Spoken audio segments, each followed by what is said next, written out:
पुराण की कथा कहती है, आप 200 रुपए की साड़ी खरीद कर लिया हो, आपको लगे साड़ी 200 रुपए की है, दुनिया के लोग कहेंगे कि इतनी सस्ती साड़ी पहनती है, उस साड़ी को महंगा करना है तो क्या करोगे?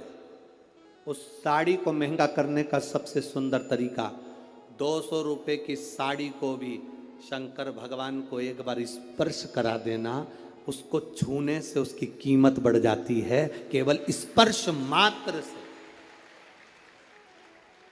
अब वही 200 रुपए की साड़ी पहनकर जरा मार्केट जाइए, वही 200 रुपए की साड़ी पहनकर अपनी सहेली के घर जाइए, वही 200 रुपए की साड़ी पहनकर अपने परिवार में जाइए।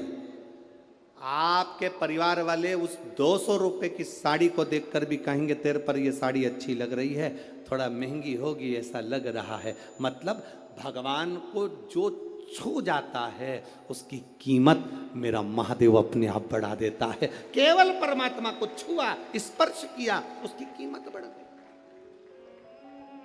उसकी कीमत बढ़ी। केवल छूने पर, केवल स्पर्श।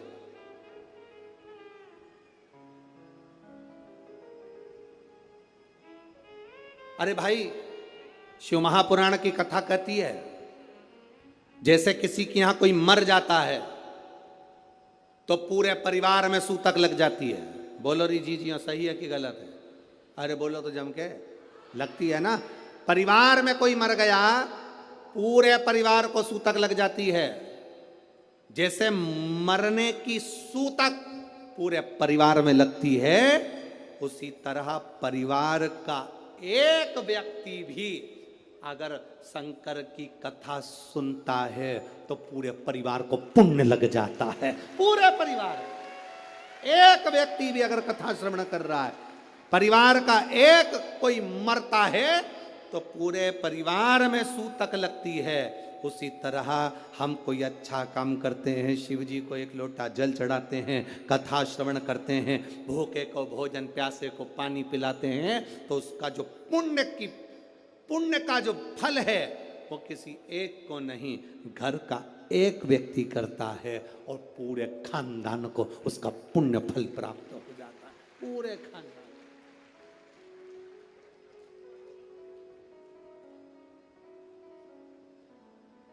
पूरे खानदान को उसका फल मिले। महाराज शिव कथा कर रही है,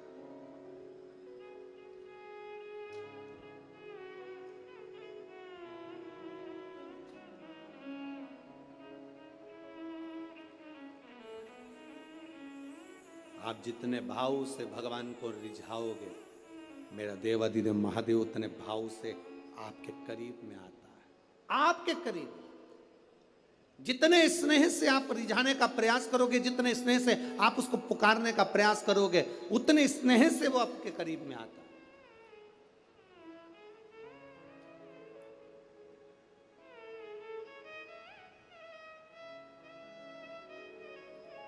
कभी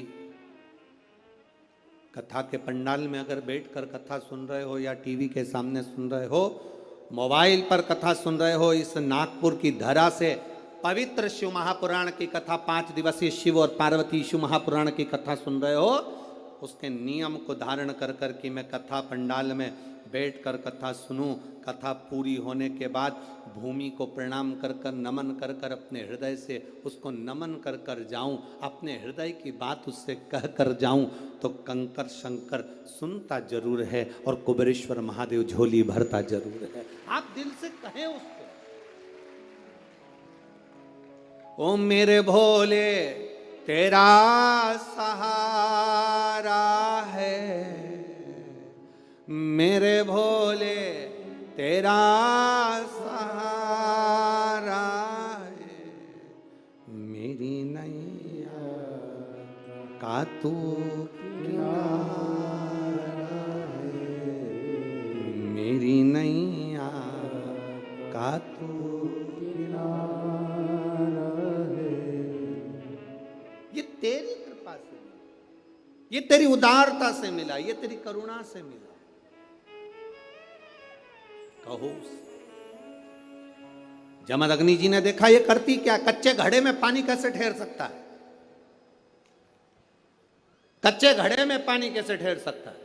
मेरी माताओं से निवेदन, बड़ा सुंदर भाव से फिर निवेदन करूंगा, जिसका बेटा, जिसका बच्चा मंद बुद्धि हो, विवेक काम नहीं कर रहा हो, बुद्धि काम नहीं कर रही, चित्त काम नहीं कर रहा,